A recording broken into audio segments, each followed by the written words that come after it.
আসসালামু আলাইকুম প্রিয় দর্শক, অন্য মঞ্চের আলাপচারিতায় আপনাদের সকলকে স্বাগত জানাচ্ছি। প্রিয় বন্ধুরা, প্রীতি, সালাম এবং শুভেচ্ছা নেবেন। জাতিসংঘের মানবাধিকার কমিশন একটি রিপোর্ট দিয়েছে। সেখানে তারা ড্রাফট যে রিপোর্টটা দিয়েছিল সেখানে তারা মৃত্যুর সংখ্যা 800-র কাছাকাছি বলেছিল। পরবর্তীতে সেই মৃত্যুর সংখ্যাটা 1400-তে চলে গেছে। এই সংখ্যাটা 1400 না 800 না এই সংখ্যাটা 200, এই নিয়ে একটা বিতর্ক আমরা করছি, কিন্তু আমরা এই বিতর্কের আড়ালে যে মৌলিক প্রশ্নটা করতে আমরা ভুলে যাচ্ছি সেটা হলো যে এই হত্যাকাণ্ডগুলো কারা সংগঠিত করেছে, এই হত্যার দায় কার, এই খুনগুলো কোন খুনির নির্দেশে হয়েছে, সেই প্রশ্নের গভীরে কিন্তু আমরা যাচ্ছি না। আমরা ঢালাওভাবে বলছি যে শেখ হাসিনা খুনি, শেখ হাসিনা এই খুনগুলো করেছে, কিন্তু সেই প্রমাণ কি আছে? যদি আমি গত বছরের 5ই আগস্ট আপনাদের কাছে এই প্রশ্ন তুলতাম তাহলে আপনারা হয়তো সাথে সাথে আমাকে মেরে তাড়িয়ে দিতেন, কিন্তু সেদিনও আমরা বলার চেষ্টা করেছি যে এই আন্দোলনটি জামাত, শিবির এবং জঙ্গিদের, আপনারা শোনেননি। সেদিনও আমরা বলেছি রংপুরের সাইদ শিবির কর্মী, আপনারা শোনেননি। সেদিনও আমরা বলেছি রংপুরের আবু সাইদকে শিবির নিজেরা হত্যা করেছে, আপনারা শোনেননি। কিন্তু আজকে যখন প্রায় 16 মাস হয়ে গেল, এই সময় যখন আমি বলছি তখন আজকে এত এত প্রমাণ আছে আমাদের কথার সপক্ষে যে আজকে আমাদের আসলে আবার দাবি তুলতে হবে যে জুলাই আগস্টের হত্যাকাণ্ডের জন্য দায়ীকে, এই হত্যাকাণ্ডের প্রকৃত খুনিকে। এবং আসুন আজকে আমি আপনাদের সামনে প্রমাণ করে দেব, এবং এই প্রমাণগুলো কিন্তু আমরা জেনারেট করিনি, এই প্রমাণগুলো ইউনূসের জঙ্গি বাহিনী দিয়েছে। ডক্টর ইউনূস যখন প্রথম দায়িত্ব নেয় গত বছরের 8ই আগস্ট, তখন স্বরাষ্ট্র উপদেষ্টার দায়িত্ব পেয়েছিলেন ব্রিগেডিয়ার অবসরপ্রাপ্ত সাখাওয়াত হোসেন। এবং এই সাখাওয়াত হোসেন দেখেন সিএমএইচে আহত আনসারদের দেখে আসবার পরে তিনি বলেছিলেন যে যে গুলিগুলো করা হয়েছে সেটি 7.62 রাইফেলের গুলি, যেটা সাধারণত পুলিশের কাছে থাকে না রাস্তায় যারা ডিউটি করে, এবং এই অস্ত্র সিভিলিয়ানদের হাতে চলে গিয়েছিল বলে তিনি সন্দেহ পোষণ করেছেন। সিভিলিয়ানরা আসলে কারা? আমরা কিন্তু এর আগে একটা ভিডিওতে দেখেছিলাম, আমার অনেক আগের একটা শোতেও দেখিয়েছিলাম যে বোরকা পরিহিত একজন, তার হাতে একটা AK-47 রাইফেল, এবং তিনি ভিড়ের মধ্য দিয়ে গিয়ে সেটা সেনাবাহিনীর ট্রাকে একজন সৈনিকের হাতে তুলে দিচ্ছেন। তো এখন ব্রিগেডিয়ার শওকত যেহেতু সিভিলিয়ানদের কথা বলছেন, আসেন আমরা একটু একজন সিভিলিয়ানের স্বীকারোক্তি একটু দেখি। এই শুভ আফ্রিদি সামরিক বাহিনী থেকে বরখাস্ত হওয়া একজন সাবেক অফিসার, এবং দেখেন সে নিজের মুখে স্বীকার করেছে, এটা কিন্তু তাকে দিয়ে কেউ জোর করে করেছে বা রিমান্ডে নিয়ে করিয়েছে তা না। এবার এই যে সম্প্রতি যে বহুল আলোচিত একটা রায় হলো, একটা অবৈধ আদালতে যে রায়টা হলো, সেখানে দেখেন সেখানে বিচার চলাকালীন অ্যাডভোকেট তাজুল কি বলেছে এবং তার বক্তব্যগুলো সাথে সাথে খণ্ডন করে আমি একই সাথে ভিডিওগুলো একটু দেখাচ্ছি, আপনারা একটু কাইন্ডলি দেখবেন। আসামি শেখ হাসিনার ফোন আলাপের থেকে আরো জানা যায় তার ষড়যন্ত্রমূলক পরিকল্পনায় দলীয় সশস্ত্র ক্যাডার বাহিনীর মাধ্যমে সেতু ভবন, বিটিবি ভবন, মেট্রো রেল স্টেশন সহ রাষ্ট্রীয় গুরুত্বপূর্ণ কিছু স্থাপনা কি পয়েন্ট ইনস্টলেশন অগ্নিসংযোগের মাধ্যমে পুড়িয়ে দিয়ে আন্দোলনকে ভিন্ন খাতে প্রবাহিত করার জন্য আন্দোলনরত ছাত্র জনতার উপর দায় চাপিয়ে দেওয়ার মাধ্যমে অন্যান্য অমানবিক আচরণ বা আদার ইনহিউম্যান অ্যাক্ট সংগঠন করেন। তখন কি তোমরা একটারা হামলা করেছিলে? বিটিবি ভবন, ওই বিটিভিতে আমি নিজে ছিলাম, সেটা আমার বনশ্রী বাসা হতে, ওখানে বিএনপি, জামাত, শিবির, ছাত্র জনতা সবাই ছিল। মেট্রো রেল স্টেশন সহ যেদিন আমাদের যে মেট্রো রেলে হামলা করেছিল, তোমরা কি একলারা করেছিলে? নরসিংদী কারাগার হামলা হয়েছিল, তোমরা কি একলারা করেছিলে? ওখানেও সবাই অংশগ্রহণ করেছিল। সেতু ভবন বনানী, আমি সেতু ভবনের ছাত্র আন্দোলনে মূল ভূমিকা রাখি। আমি সেতু ভবনে ওইখানে হামলাও চালাই, পুলিশ ভিতরে ঢুকার পরে আমি হামলা চালাই ওখানে আমি উপস্থিত ছিলাম, এবং আমার ফুটেজে RTVতে আপনাদের দেখাই, ভিডিও দেখাই। সেই সজল, আমি হাসিনার পতনের মূল ভূমিকায় সজল আমি।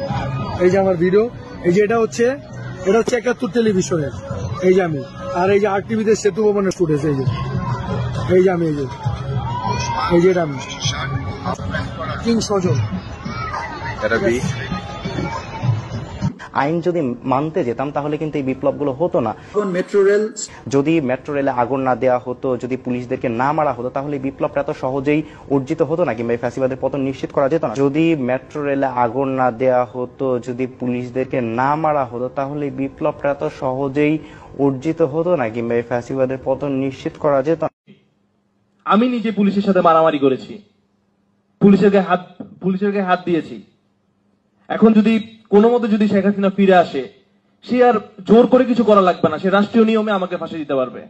দেখেন যে প্রত্যেকটা মিথ্যে দাবি যেগুলো তিনি আইসিটির সামনে দাঁড়িয়ে করেছেন, প্রত্যেকটা তাদের পক্ষের লোকই কিন্তু আবার বিভিন্ন সময়ে প্রমাণ দিয়ে দিয়েছে। তারা মেট্রো রেল ভেঙেছে, তারা এই সেতু ভবন ভেঙেছে, এবং এই প্রমাণগুলো থাকা সত্ত্বেও আমি জানি না শেখ হাসিনার পক্ষে যিনি রাষ্ট্র কর্তৃক নিয়োজিত আইনজীবী ছিলেন, যিনি ফাঁসির রায়ের পরে হাসতে হাসতে বলেছিলেন ভীষণ কষ্ট পেয়েছেন, সেই লোক এই প্রমাণগুলো আদালতের সামনে দিয়েছেন কিনা, এবং দিলেও কোনো লাভ হতো না, কারণ এই রায় পূর্ব নির্ধারিত এবং এই রায়ের আউটলাইন আগের থেকেই করা ছিল। এখন এই যে এতগুলো হত্যাকাণ্ড সংগঠিত হলো, এবং ডক্টর ইউনূস 2-3 দিন আগে সেনাবাহিনীর উদ্দেশ্যে একটি বক্তব্যে বলেছেন যে সেনাবাহিনী তাদের এই জঙ্গি অভ্যুত্থানে হেল্প করেছে। এটা আসলে সেনা এবং জঙ্গিদের একটা সম্মিলিত অভ্যুত্থান ছিল, এবং ডক্টর ইউনূস আরো বলেছেন যে এর সাথে বিদেশি শক্তিও জড়িত ছিল। আমরা বলি যে ডক্টর ইউনূস এর আগে যিনি মাহফুজ নামের একটা বাচ্চা ছেলেকে নিউ ইয়র্কে বলেছেন মাস্টার মাইন্ড, কিন্তু ডক্টর ইউনূস নিজে মাস্টার মাইন্ড ছিলেন, এবং ডক্টর ইউনূস এই যে বিদেশে বসে দেশ বিরোধী ষড়যন্ত্র, শেখ হাসিনা বিরোধী ষড়যন্ত্র, সেখানে ফান্ডিং করেছেন। আগস্টের 5 তারিখের আগে তিনি প্যারিসে ছিলেন, তখনও তিনি ফোনে অনেকের সাথে যোগাযোগ করেছেন, এবং তিনি যে ফান্ডিং করেছেন। এখন আমি প্রশ্ন তুলতে চাই যে হত্যাকাণ্ডের দায় ইউনূস এবং তার জঙ্গি বাহিনীর, যে হত্যাকাণ্ডগুলো তারা সংগঠিত করেছে তার স্বীকারোক্তি আছে, সেখানে আমরা তো বলতে চাই যে প্রতিটা মৃত্যুর একদম বিশদ তদন্ত হোক, বের করা হোক, এবং বের করলে দেখা যাবে যে অধিকাংশ হত্যাই ইউনূসের জঙ্গি বাহিনী করেছে। কিছু হত্যা পুলিশ করেছে, ইটস ট্রু, কারণ যখন রাষ্ট্রীয় গুরুত্বপূর্ণ স্থাপনা আক্রান্ত হয় তখন হয়তো তার স্থানীয় ম্যাজিস্ট্রেট বা যারা থাকে তাদের নির্দেশে হয়তো পুলিশ গুলি করে, এবং সেই গুলিতে কিছু ক্যাজুয়ালিটি হতে পারে। কিন্তু একথা জোর দিয়ে বলা যায় যে এই মৃত্যুর অধিকাংশই ইউনূসের কিলার বাহিনী দ্বারা সংঘটিত হয়েছে। এই টোটাল জুলাই আগস্টে প্রচুর পুলিশ মারা গেছে, সরকারিভাবে বলা হচ্ছে 44 জন পুলিশ মারা গেছে, কিন্তু বাস্তবে এই সংখ্যা 3000 পর্যন্ত হতে পারে। অনেক পুলিশ আজ অব্দি মিসিং। এই পুলিশদের কারা হত্যা করলো সেই বিচারটা কেন আজ পর্যন্ত হচ্ছে না? তাড়াহুড়া করে আইসিটিতে একটা বানোয়াট মিথ্যে মামলায় শেখ হাসিনাকে খুনের দায়ে একটা মৃত্যুদণ্ডের রায় দিয়ে একটা মানে এর ফলে কি হয়েছে, অধিকাংশ মানুষ এবং পৃথিবীর অধিকাংশ সংস্থা বলেন, দেশ বলেন, তারা কিন্তু এই বিচারটাকে প্রত্যাখ্যান করেছে। কেবলমাত্র যারা একদম ডাইহার্ট রাজাকার, ডাইহার্ট জামাত শিবির কিংবা বিএনপির এক অংশ যারা জামাতেরই অপভ্রংশ বলে আমরা মনে করি, তারা ছাড়া সবাই এটি প্রশ্ন তুলছে। আওয়ামী লীগের উচিত হবে, যারা শেখ হাসিনার পক্ষে কাজ করছেন তাদের উচিত হবে এই বিশ্বের কাছে তুলে ধরা যে জুলাই আগস্টের হত্যাকাণ্ডের মূল খুনি হলো ডক্টর ইউনূস এবং তার অনুসারীরা। সব তথ্য প্রমাণ বিশ্লেষণ করে এবং দেখে একথা নিশ্চিত করে বলা যায় যে শেখ হাসিনার নির্দেশে একটিও হত্যাকাণ্ড সংগঠিত হয়নি, এবং তিনি কোনো খুনের বা হত্যার নির্দেশ দেননি। আমাদের পররাষ্ট্র মন্ত্রণালয় থেকে ভারতকে চিঠি দেওয়া হয়েছে যে রায়ের পর যেন এই যে কারাদণ্ড প্রাপ্ত ব্যক্তিদেরকে ফেরত পাঠানো হয়। আপনার কি মনে হয় অজিত দোভাল তাদেরকে সঙ্গে করে নিয়ে আসতে পারবেন, নাকি অন্য কোনো সম্ভাবনা আপনি দেখছেন? না, সঙ্গে করে নিয়ে আসার বিষয়টা তো আসলে অবান্তর, এই কারণে যে এত সহজে তো এক্সট্রাডিশন হয় না। আর আমাদের এখান থেকে যে চিঠিটা গিয়েছে সেটা নিয়ম রক্ষার অংশ, এই চিঠিটা আমাদেরকে দিতেই হবে। পৃথিবীর যে কোনো দেশে যদি এরকম কোনো ব্যক্তি থাকেন যিনি আমাদের এইখানে দণ্ডিত হয়েছেন অত্যন্ত গুরুতর মামলায়, তাহলে তাকে ফেরত চাওয়াই তো স্বাভাবিক। কিন্তু ফেরত দেওয়ার সিদ্ধান্তটা আমার ধারণা শুধু অজিত দোভাল সাহেবের একক সিদ্ধান্তের উপর নির্ভর করে না। ফেরত দেওয়ার বিষয়টা তো আসলে একটা রাষ্ট্রীয় সিদ্ধান্ত, এবং ভারত সেটা নিবে। কারণ ভারত সেটা নিবে কি নিবে না, এর সঙ্গে শুধু নিয়ম বা আইন জড়িত না, তাদের রাজনৈতিক দৃষ্টিভঙ্গিও জড়িত থাকবে। তাদের যে রাজনীতিবিদদের বা ক্ষমতাসীন রাজনৈতিক দলের যে দৃষ্টিভঙ্গি সেটাও জড়িত থাকবে, এবং একই সাথে আহ বিগত প্রধানমন্ত্রী শেখ হাসিনার ভারতীয় যারা মিত্র তাদের প্রভাবও জড়িত থাকবে। ফলে আমার কাছে মনে হয় না যে বিষয়টা এত সহজ যে উনি গেলেন আর সাথে করে এরকম অপরাধী নিয়ে ফেরত আসলেন, অভিযুক্ত অপরাধী নিয়ে। ব্যাপারটা সেরকম না। এটা আসলে এক ধরনের কল্পনার মতো যে উনি গিয়েছেন নিয়ে আসবেন, ব্যাপারটা এরকম না। আর এই ওনার যাওয়াটা তো একটা আঞ্চলিক নিরাপত্তা সম্মেলনকে উদ্দেশ্য করে, কিন্তু একই সাথে তিনি আগের দিন গিয়ে যে দেখা করছেন, এই দেখাটা কেন করছেন বা কি, এটার তো কোনো উপযুক্ত ব্যাখ্যা নাই। তারা মিটিং করছেন, এখন এই মিটিং এ কি কি আলোচিত হলো এটা যদি আমরা জানতে পারতাম তাহলে এটা নিয়ে মন্তব্য করতে পারতাম। তবে এই মিটিংটি একটি অসম বৈঠক, এই কারণে অসম বৈঠক যে পদের দিক থেকে সমান হলেও নিরাপত্তা বিষয়ক ক্ষেত্রে অজিত দোভালের যে দীর্ঘ অভিজ্ঞতা আছে অভিজ্ঞতা। বা বা তার যে কর্মজীবন আছে তার তুলনায় খলিল সাহেবের বিষয়টি তো অত মানে লম্বা না। উনি মূলত সিভিল ব্যুরোক্র্যাট ছিলেন, এবং উনি যে নিরাপত্তা উপদেষ্টা হতে পারেন এটা উনি নিরাপত্তা উপদেষ্টা হওয়ার আগে পর্যন্ত আমরা কেউ বুঝি নাই। তো যে কারণে আমার কাছে মনে হয় যে এটা একটা অভিজ্ঞতার দিক থেকে অসম বৈঠক, ক্ষমতার দিক থেকে অসম বৈঠক। ওইখানে দুবাল সাহেব যে ক্ষমতা এনজয় করেন সেই ক্ষমতা আমার ধারণা এখানে আমাদের উপদেষ্টা এনজয় করেন না। ফলে আমরা ঠিক বলতে পারি না যে কি নিয়ে আলাপ হচ্ছে। তবে এই আলাপের ফলাফল আমরা উপলব্ধি করতে পারবো কিছুদিনের মধ্যে, কেননা নিশ্চয়ই আলাপে তো কোনো সিদ্ধান্ত হবে বা ঐক্য হবে অথবা মতের অমিল হবে। ফলে যেটাই ঘটুক না কেন এটার একটা ফলাফল নিশ্চয়ই দৃশ্যমান হবে আগামীতে আমাদের সরকারের আচরণ এবং ভারতীয় সরকারের আচরণের মধ্যে দিয়ে। জি। আহ যদি এই বিচারটা নিয়েও কিন্তু আন্তর্জাতিক অঙ্গনে, বিশেষ করে আমরা দেখলাম জাতিসংঘের যে মানবাধিকার বিষয়ক হাই কমিশন অথবা ধরেন আপনার অ্যামনেস্টি ইন্টারন্যাশনাল, তাদের যে রিয়াকশন গুলো, এই রিয়াকশন গুলো কিন্তু একটা জায়গায় কমন ছিল। একটা দিন কমন ছিল এই মৃত্যুদণ্ডের ব্যাপারে, তাদের তো ওই দেশগুলোর যে এক ধরনের নীতি আছে সেটা তো একটা ছিলই, ওটা কিন্তু আমি বাদও রাখি। আরেকটা জিনিস কমন ছিল, সেটা হলো যে এই মামলার পরিচালন যে প্রক্রিয়া, এটা নিয়ে তারা মানে কিছুটা আপত্তি করেছে এবং বলেছে যে এটা একটু মানে আপনার দৃষ্টিকটু ভাবে খুব দ্রুততার সঙ্গে কাজটা করা হয়েছে। তো এই বিষয়টা কি আপনি মানে কেমন, আপনি এটাকে কিভাবে মূল্যায়ন করবেন? পৃথিবীর বহু দেশে এখন ক্যাপিটাল পানিশমেন্ট রহিত, যে কারণে মানবাধিকার সংস্থাগুলি বিশেষ করে অ্যামনেস্টি ক্যাপিটাল পানিশমেন্ট হলেই সেটা নিষেধ করে, বলে যে ক্যাপিটাল পানিশমেন্ট ঠিক না, অন্য সর্বোচ্চ শাস্তি দিতে বলে। তো এটা তো তারা বলবেনি, এটাও তাদের নিয়মিত প্রতিবাদ বা নিয়মিত জি। মন্তব্যের অংশ। যে কোনোখানে যে কেউ ক্যাপিটাল পানিশমেন্ট পেলেই তারা যদি মন্তব্য করেন তাহলে প্রথমে বলেন যে এইটা ঠিক না। আর এরপরে তারা যেটা বলেন সেটা হচ্ছে যে তারা প্রসেসটাকে পরীক্ষা করেন, কেননা তাদের পরীক্ষা করার কতগুলি পদ্ধতি আছে। তারা একটা প্রোটোকল তৈরি করেছেন, যে প্রোটোকলের মধ্যে তারা যে কোনো বিচারকে ফেলে দেন। তো সেখানে একটি বড় বিষয় হচ্ছে প্রোটোকল রক্ষিত হলো কিনা। সেই প্রোটোকলে বিচারক নিয়োগের প্রক্রিয়া থেকে শুরু করে বিচারের সময়, বিচারের পক্ষ বিপক্ষের উপস্থাপিত যুক্তি এবং লয়ারদের মান, বিচারের উপরে কোনো এক্সটার্নাল প্রভাব, এরকম নানান কিছু তারা বিবেচনায় নেন। তো এইসব বিবেচনায় নিয়ে তারা মন্তব্য করেছেন বলে আমার ধারণা।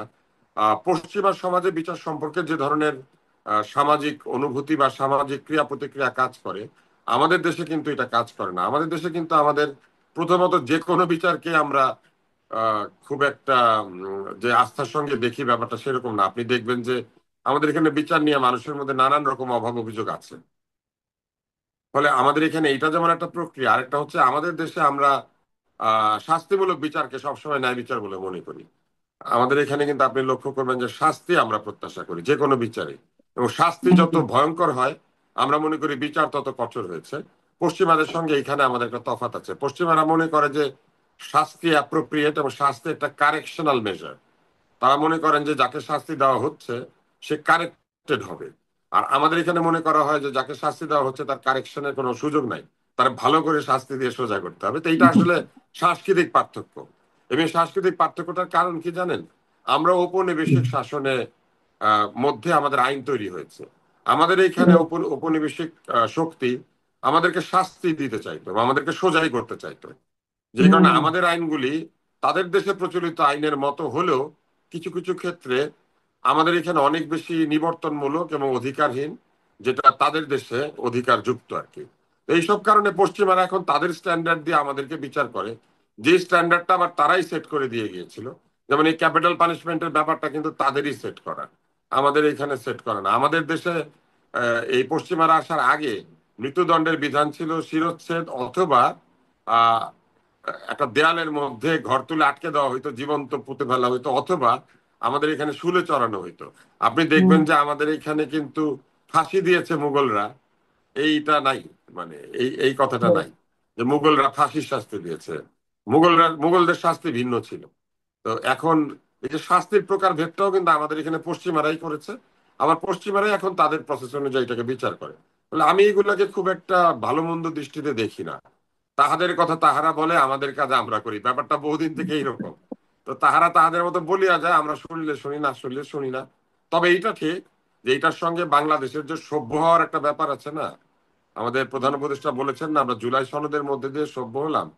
আসলে জুলাই সনদের মধ্যে দিয়ে আমাদের সভ্যতা হবে না।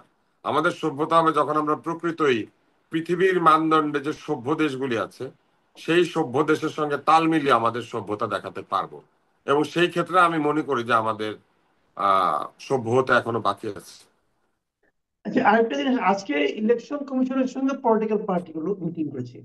বেশ কয়েকটা পার্টি গিয়েছিল, বিএনপি, নাগরিক ঐক্য, গণ অধিকার পরিষদ, রিপাবলিকান পার্টি, বাসদ, মার্ক্সবাদীরা গিয়েছিল। সেখানে বিএনপির পক্ষ থেকে একটা খুবই মৌলিক একটা দাবি করা হয়েছে, তারা প্রস্তাব দিয়েছে। তারা বলেছে যে নির্বাচনে নির্বাচন কমিশনের যে নিজস্ব কর্মকর্তা আছে তাদেরকেই রিটার্নিং কর্মকর্তা অথবা সহকারী রিটার্নিং কর্মকর্তা নিয়োগ করার প্রস্তাব দিয়েছে। তো এটা কি আপনার কাছে অবাস্তব মনে হয়, নাকি এটা করা সম্ভব বলে মনে হয়? এটা ঠিক অবাস্তব না, এটা বাস্তব। কিন্তু এইখানে একটা সমস্যা হচ্ছে যে তাতে হয়তো নির্বাচন কমিশন ওই সময় যদি সবাই রিটার্নিং অফিসার হিসেবে ব্যস্ত থাকেন, তাহলে কমিশনের রেগুলার কাজ কারা করবেন, এটা একটা প্রশ্ন হতে পারে। কিন্তু এই প্রস্তাবটার পেছনে একটা কারণ আছে। কারণ হচ্ছে যে নির্বাচন কমিশনের ভেতর থেকে পাওয়া নানান ধরনের সূত্র থেকে একটা ধারণা তৈরি হয়েছে যে নির্বাচন কমিশন ইসলামী ব্যাংকের অফিসার, তারপরে বিভিন্ন প্রাইভেট প্রতিষ্ঠানে কর্মরত ব্যক্তিবর্গ, তারপরে কিছু ব্যাংকার, কিছু সরকারি কর্মকর্তা, এদেরকে নিযুক্ত করার কথা ভেবেছেন, যেখানে অভিযোগ আছে যে তারা কেউ কেউ বিগত সরকারের সাথে সম্পৃক্ত, কেউ কেউ আবার জামাত ইসলামের সাথে সম্পৃক্ত, কেউ কেউ আবার বিএনপির সাথে সম্পৃক্ত। তাহলে এই বিষয়টাকে এড়ানোর জন্যই মনে হয় তারা এই সংখ্যাটাকে ছোট করে নির্বাচন কমিশনের ডিরেক্ট কর্তৃত্বে থাকা লোকদেরকে ব্যবহার করতে বলেছেন। এটা মূলত নির্বাচনের আগে নির্বাচনের রিটার্নিং অফিসারদের নিরপেক্ষতা রক্ষার জন্য বিএনপির একটা প্রক্রিয়া আর কি। তবে আমি মনে করি নির্বাচন কমিশন চাইলে নিরপেক্ষ ব্যক্তিদেরকে রিটার্নিং অফিসার হিসেবে নিয়োগ দিয়ে এই সমস্যাটা সমাধান করতে পারেন। এমন নয় যে নিজেদের কর্মকর্তাই দিতে হবে, কিন্তু নিরপেক্ষতার যাচাই বাছাইটা ভালো হলে আমার মনে হয় ভালো হয়। কারণ এখন রিটার্নিং কর্মকর্তা তো সব জায়গায় হয় ডিসি, আমরা যেটা দেখেছি। হ্যাঁ, ওই যে ডিসিদের নিয়ে একটা আপত্তি আছে, কেন ডিসি নিয়োগে বাণিজ্য হয়েছিল, এটা একটা অভিযোগ আছে। এই যে এই সরকারের বিভিন্ন নিয়োগ নিয়েও আপত্তি আছে যে তারা মেধা, যোগ্যতা বা নিরপেক্ষতা বিচার না করে দোসরের সঙ্গে সম্পৃক্ততা এবং ক্ষেত্র বিশেষে বিভিন্ন পলিটিক্যাল পার্টির সাথে যুক্ততা অথবা ক্ষেত্র বিশেষে টাকা লেনদেনের অভিযোগ আছে। ফলে এইসব ক্ষেত্রে আসলে আমার মনে হয় বিএনপি একটু শঙ্কিত হয়ে উঠেছে যে এদেরকে ডিসি এসপি দেরকে রিটার্নিং অফিসার হিসেবে নিয়োগ দেওয়া বা সরাসরি সরকারি কর্মকর্তাদেরকে নিয়োগ দেওয়ার ব্যাপারে হয়তো বিএনপি একটু সন্দিহান হয়ে উঠেছে আর কি।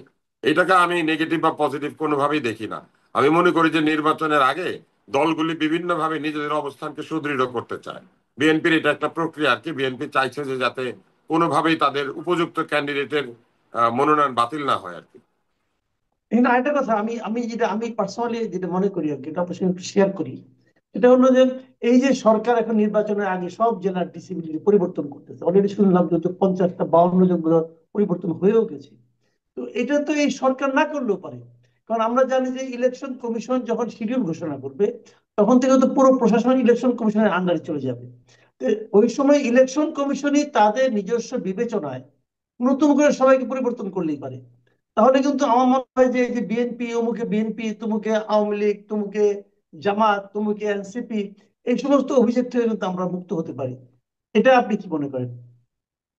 যারা তাস খেলে তারা জানে যে তাস খেলা যদি আপনি বারবার কার্ড শাফল করেন তাহলে প্রথমে যে অবস্থা ছিল কার্ড, সেই অবস্থা আবার ফেরত যায়।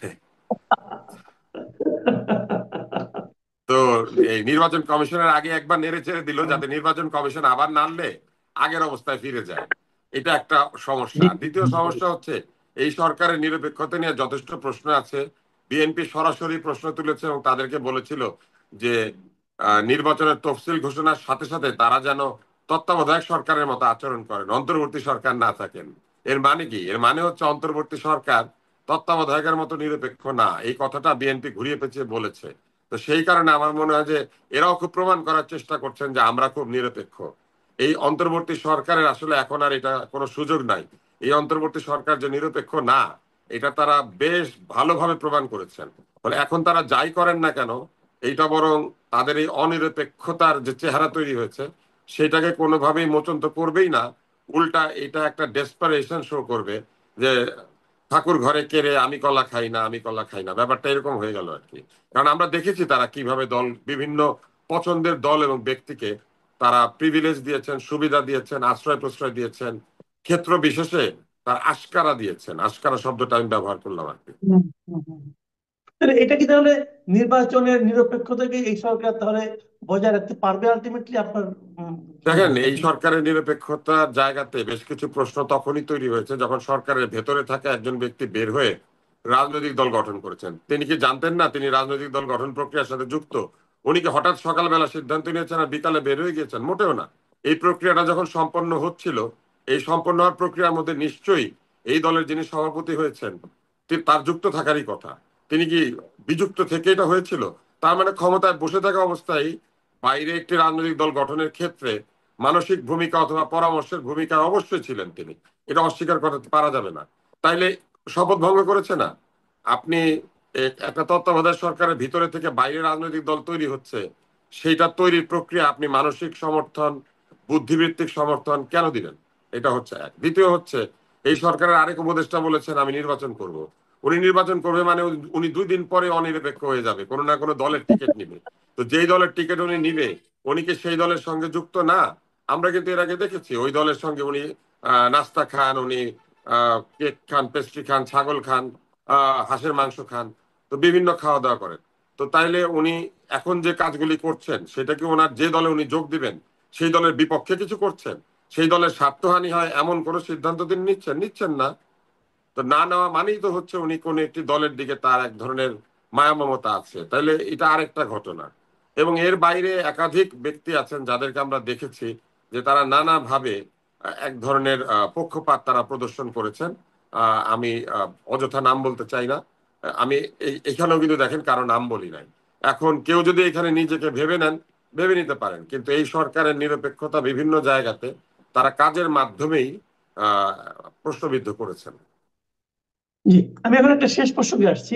এটা হয়তো অতটুকু রাজনৈতিক নয় কিন্তু বেশ আলোচিত। আলোচিত এই কারণে আজকে আপনি নিশ্চয়ই জানেন যে এর মধ্যে সারা দেশে মোবাইল দোকানগুলো সব বন্ধ হয়ে গেছে। তার একটা ধর্মঘটে গিয়েছে এবং এটা মূল ইস্যুটা তৈরি হয়েছে ওই NEIR এটা বাস্তবায়নকে কেন্দ্র করে। তার মানে মোবাইলগুলিকে রেজিস্ট্রেশন করতে হবে, কি করতে হবে না করতে হবে, এগুলো 16 তারিখের পর থেকে আগামী মাসে তারপর সব বন্ধ হয়ে যাবে। ফয়েজ আহমেদ তৈয়ব সাহেব এই মানে অভিনব পদ্ধতিটা নিয়েছেন, হয়তো এটা ভালো পদ্ধতি হবে, কিন্তু এটা বাস্তবায়ন করতে যে ঘটনাগুলো কালকে রাতে ঘটেছে বলে আমরা শুনেছি, যে একজন সাংবাদিককে মধ্যরাতে তার বাসা থেকে উঠিয়ে নিয়ে গেছে ডিবি, তারপরে 12 ঘন্টা আটকে রেখেছে, আরো একজনকে জেলে নিয়ে গেছে, এই যে বিষয়গুলো, এই বিষয়টা কেমন? আর এই বিষয়টাকে বাস্তবায়ন করতে যে ঘটনাগুলো ঘটানো হচ্ছে, যে প্রক্রিয়াগুলো আমরা দেখছি, এটাই বা কেমন? তার আগে আমি শুধু আরেকটা বিষয় বলি যে এনসিপি দাবি জানিয়েছে যে পোস্টারে পিছনের দিকে কারো ছবি ব্যবহার করা যাবে না। কারো ছবি ব্যবহার না করলে আমার ব্যক্তিগতভাবে কোনো আপত্তি নাই, এই জন্য যে ছবি আসলে বিজয় নিশ্চিত করে না। ছবি এক ধরনের সম্মান, বলা যে আমি আসলে কার রাজনীতিকে বা কাদের রাজনীতিকে আমি প্রমোট করছি, এবং নিজের দলের অতি জনপ্রিয় ব্যক্তি যারা তাদের জনপ্রিয়তাটাকে ব্যবহার করা। তো এইটা যদি তারা বন্ধ করতে চান, এই দাবি তারা করতেই পারেন। কিন্তু আমি সেক্ষেত্রে দাবি মানে বলতে চাই যে তাহলে কি জুলাই বিপ্লবে যারা শহীদ হয়েছেন এদের নাম বা ছবি ব্যবহার করাও কি তারা বন্ধ করে দিবেন? কিংবা যে কোনো ধরনের ছবি ব্যবহার করা বন্ধ করে দিবেন? একটা দল কি তার প্রতিষ্ঠাতার ছবি ব্যবহার করতে পারবে না কোথাও? এই প্রশ্নগুলি কিন্তু আসবে। ফলে আপনি লক্ষ্য করলে দেখবেন যে নয়া নয়া দাবি দাওয়া উত্থাপন করা হচ্ছে এইরকম যেই দাবি দাওয়াগুলি আসলে ইলেকশনকে বন্ধ করা বা অহেতুক জটিলতা তৈরি করার জন্য এক ধরনের আমি বলবো যে আবদার আর কি। তো এইগুলি যদি চলতে থাকে আমার মনে হয় যে আসলে আহ বৃহৎ দল হিসেবে বিএনপিকে অনেক ধৈর্যের পরিচয় দিতে হবে। কারণ আহ আপনি মানে এই মজার ব্যাপারটা আপনি লক্ষ্য করেন, একদিকে তারা আহ বিভিন্ন বাদের অবসান চায়, আরেকদিকে তারা আরেকটি বৃহৎ দলের নেতা নেত্রীর ছবি পিছনে ছাপা যাবে না সেইখানে তারা বাধা চায়। আবার নিজেদের বেলায় কি তারা কি তাহলে তাদের তারা যাদের নাম ব্যবহার করেন সেই নামগুলি কি তারা ব্যবহার করা বন্ধ করে দিবেন, অথবা ছবি বন্ধ করলেন নেতা নেত্রীর নামে স্লোগান দেওয়া কি বন্ধ হবে? বলে এই বিষয়গুলো আমার মনে হয় যে একটু নির্বাচন কমিশনের বা ভালো করে এগুলা পরিষ্কার করা উচিত। না হলে প্রতিদিন এরকম দাবি দাওয়া আসতে থাকবে এবং এরপরে আসবে যে আপনি প্রতীক কত বড় প্রতীক ব্যবহার করতে পারবেন। কেননা শাপলা ফুল ছোট, ধানের শীষ একটু বড়, আর মনে করেন লাঙ্গল আরো বড়, তারপরে মনে করেন গরু মনে করেন বিরাট। হ্যাঁ, গরুর তো গাড়ি। হ্যাঁ এখন গরুর গাড়ি বিরাট, এখন গরুর গাড়িকে ছোট বানাইতে হবে অথবা শাপলা ফুলকে বড় বানাইতে হবে, এরকম আপত্তি আসে পড়তে পারে আর কি। তো এইটাকে আপনি কি করবেন? অথবা এরকম আসতে পারে যে 6 ফুট দীর্ঘ কোনো প্রার্থী দেওয়া যাবে না, 5 ফুট 6 ইঞ্চির ভিতরে রাখতে হবে, কারণ বাংলাদেশের এভারেজ উচ্চতা 5 ফুট 6 ইঞ্চি। মানে এইসব দাবি দেওয়া না খুব হাস্যকর। এইবার আসেন আমি পরের ইয়েটাতে যাই, জি জি পরের প্রশ্নে যাই। সেটা হচ্ছে যে আমাদের বাংলাদেশে বৈধভাবে আমদানিকৃত মোবাইল ফোন যেহেতু সরকারকে ভ্যাট ট্যাক্স দেয়, সরকার সেই মোবাইল ফোন বা হ্যান্ডসেট গুলিকে এক ধরনের প্রোটেকশন দেওয়ার জন্য এবং নিরাপত্তাজনিত কারণেও আইএমইআই নম্বর দিয়ে এটা একটা ন্যাশনাল একটা রেজিস্ট্রির আন্ডারে আনতে চেয়েছে, যে প্রতিটি আমদানিকৃত ফোনের একটা ওয়েবসাইট থাকবে এবং সেইখানে বা একটা একটা তুলনা করার জায়গা থাকবে। আপনি ফোনটা ব্যবহার করতে শুরু করলেই রেজিস্টার্ড হ্যান্ডসেট না হলে সে মানে এক ধরনের বাধাপ্রাপ্ত হবে, এটাকে ট্যাক্স দিয়ে রেজিস্টার করাতে হবে। এখন এইটা একদিকে যেমন ঠিক, আরেকদিকে কিন্তু বাংলাদেশের যে মোবাইল ব্যবসা, এই ব্যবসাতে অধিক দামি সেটগুলি অধিকাংশ ক্ষেত্রে আমদানি হয়ে আসে না এবং বাংলাদেশে অধিক দামি সেটগুলি তৈরি হয় না, যার ফলে মানুষ কি করে অধিক দামি সেটগুলি বিদেশ থেকে হাতে হাতে নিয়ে আসে এবং অনেক ক্ষেত্রে এটা চোরাই পথেও ঢুকে থাকে। এখন এটাকে বন্ধ করার জন্য এই প্রক্রিয়াটা একদিকে যেমন ভালো, আরেক দিকে এই প্রক্রিয়া একটা অসুবিধাও আছে। আমাদের দেশে যে মোবাইল বিক্রয় শিল্পটা তৈরি হয়েছে, এইখানে বিরাট সংখ্যক স্মার্টফোন বিক্রি হয়ে থাকে মূলত হাতে করে আনা সেট, এবং এখানে অনেক ব্যবসায়ী আছেন, লোকজন আছেন যারা জড়িত। আমার মনে হয় এদের সঙ্গে আলোচনা করে স্টেপ বাই স্টেপ এই কাজটা করলে পরে ভালো হতো, অথবা এই বিষয়টিকে রেগুলারাইজ করার জন্য বিক্রির সময় একটি কর পরিশোধ করে দেওয়ার ব্যবস্থা রাখলে হয়তো এটা ঠিক হয়ে যেত। মানে হাতে করে সেট আসলেও যিনি বেচবেন তিনি এটা ডিক্লারেশন দিয়ে একটা নির্দিষ্ট পরিমাণ কর উনি পরিশোধ করে দিবেন, তাহলে আমার মনে হয় ভালো হতো। কেননা বাংলাদেশে কিন্তু আইফোন অধিকাংশই হাতে হাতে আসে। তারপরে হুম। স্যামসাং এর যে বড় বড় সেট গুলি আছে যেগুলো অনেক দাম, এগুলো হাতে করে আসে, কারণ কর দিতে গেলে এগুলোর উপর অনেক কর হয়। আর এগুলো আবার আমাদের এখানে সংযোজিত হয় না, এই হাই এন্ড সেট গুলো আমাদের এখানে সংযোজিত হয় না, একটা জিনিস আমি ফলে যে বলি কোনো ভাবে এগুলো বাইরে থেকে ইরফান আসবে। ভাই, এখানে আমার একটা অভিজ্ঞতার কথা বলি। এই যেমন ধরেন কেউ একজনকে গিফট করলো। এখন এরকম কিন্তু অনেক ঝামেলা হয়। আমি আমার নিজের একটা অভিজ্ঞতা, অবশ্যই একটু অপ্রাসঙ্গিক, অনেক আগের একটা অভিজ্ঞতার কথা বলি আমি। আমাকে একবার একজন একটা আপনার এই স্যুট পিস উপহার দিয়েছিল। তো আমি এটা খুব বিপদে পড়ে গেছিলাম, কারণ আমি বললাম যে স্যুট পিসের যত দাম, এটা বানাতে তার চেয়ে বেশি টাকা লাগবে। তো এটাতে আমি কি করে বানাবো? এখন যদি এমন হয় যে কেউ একজন আমাকে একটা গিফট করলো, আর গিফট করলে পরে ওটার যে কর হবে, আমি যে কর দিতে চাই, সেই কর দিতে গেলে তো আমার অলরেডি একটা মোবাইল আছে, আর একটা মোবাইল আমাকে একজন গিফট করছে শখ করে, বিদেশ থেকে আসছে আমার জন্য নিয়ে আসছে। এখন ওটা যদি আমি কর দিতে যাই, দেখা যাবে যে এটার জন্য অনেক টাকা আমাকে খরচ করতে হবে। এটা আমার জন্য একটা বাড়তি পেইন হতে পারে কিন্তু। মানে এই জিনিসটা একটু বিবেচনায় রাখতে এবং হবে। আরেক হ্যাঁ হতে পারে, আরেকটা কাজ হচ্ছে যে এই যে অতি দামি সেট এগুলো আসলে কি পরিমাণ বাংলাদেশে ব্যবহৃত হয় এটার একটা সংখ্যা নিশ্চয়ই আছে।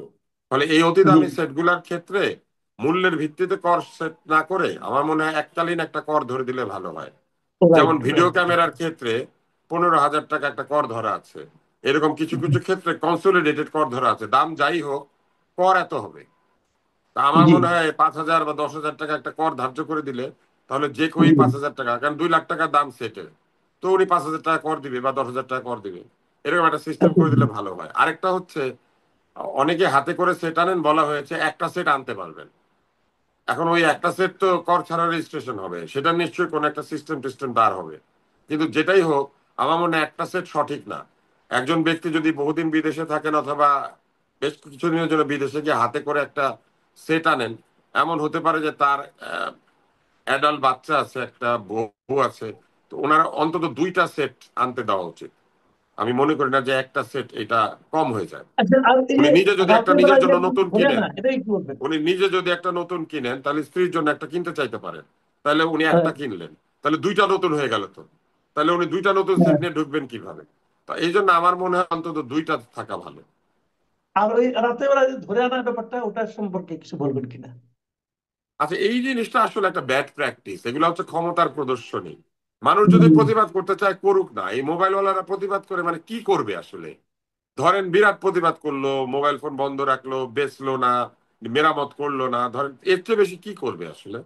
এত সহজে যদি আমরা শক্তি প্রয়োগ করতে শুরু করি এবং আমরা প্রশাসনিক শক্তি দেখাতে শুরু করি, আমার মনে হয় সেইটা যারা এটা প্রয়োগ করেন তাদের অধৈর্য এবং তাদের এক ধরনের ক্ষমতা প্রদর্শনের আকাঙ্ক্ষাকে প্রমাণিত করে।